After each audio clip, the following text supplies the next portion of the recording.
माहूरगडावरून दत्त शिखरावरून माझा सगळ्यांना पुन्हा एकदा नमस्कार. ट्रान्सफॉर्मेशन म्हणजे काय? तर ट्रान्सफॉर्मेशन म्हणजे पर्सनॅलिटीमध्ये घडणारा एक छानसा पॉझिटिव्ह बदल, याला आपण ट्रान्सफॉर्मेशन असं म्हणतो. आता माझं ट्रान्सफॉर्मेशनचं फेवरेट उदाहरण कुठलं असेल तर ते आहे सुरवंटापासून ते फुलपाखरापर्यंतचा होणारा प्रवास. कसं असतं ना की एक तो लिबलिबीत असा स्लो अळी म्हणून तो जीव जन्माला येतो आणि हळूहळू तो स्वतःवर एफर्ट घेत आणि ऑफकोर्स त्याला निसर्गाची साथ पण लागते, कारण जिकडे आपले स्वतःचे प्रयत्न असतात तिकडे निसर्ग देखील तुम्हाला मदत करत असतो. तर निसर्गाचा त्याचे स्वतःचे प्रयत्न आणि निसर्गाची साथ ह्याच्यामुळे त्या लिबलिबीत आणि अशा सुस्त अळीचं ट्रान्सफॉर्मेशन होतं.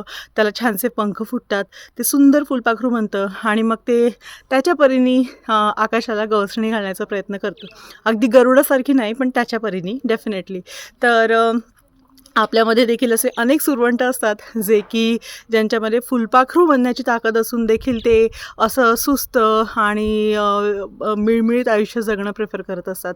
त्यामुळे आय विश की हे जे नवीन वर्ष येणार आहे त्या नवीन वर्षी आपल्यातले जे काही असे सुरवंट आहेत ज्यांच्यामध्ये फुलपाखरू बनण्याचं एक ताकद लपलेली आहे, त्या सुरवंटांना आपली ताकद कळो आणि त्यांनी स्वतःच्या पर्सनॅलिटीवर एफर्ट्स घेऊ आणि त्यांचं निसर्गाची त्यांना साथ लाभो आणि त्यांचं ट्रान्सफॉर्मेशन देखील एखाद्या छानशा फुलपाखरामध्ये हो आणि त्यांनी देखील आकाशाला तशीच गवसणी घालो जसं ते छोटंसं फुलपाखरू त्या अळीमधून तयार झालेलं फुलपाखरू घालत असतं.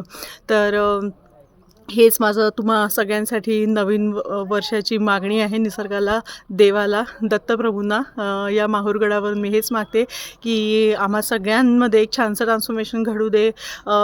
सगळ्या प्रकारचं भौतिक घडू दे, आध्यात्मिक घडू दे, आर्थिक घडू दे, सगळ्या प्रकारचं घडू दे आणि प्रभूंच्या कृपेने हे जे वर्ष आहे आपल्या सगळ्यांना आनंदाचं ठरू दे, यशाचं ठरू दे. नमस्कार.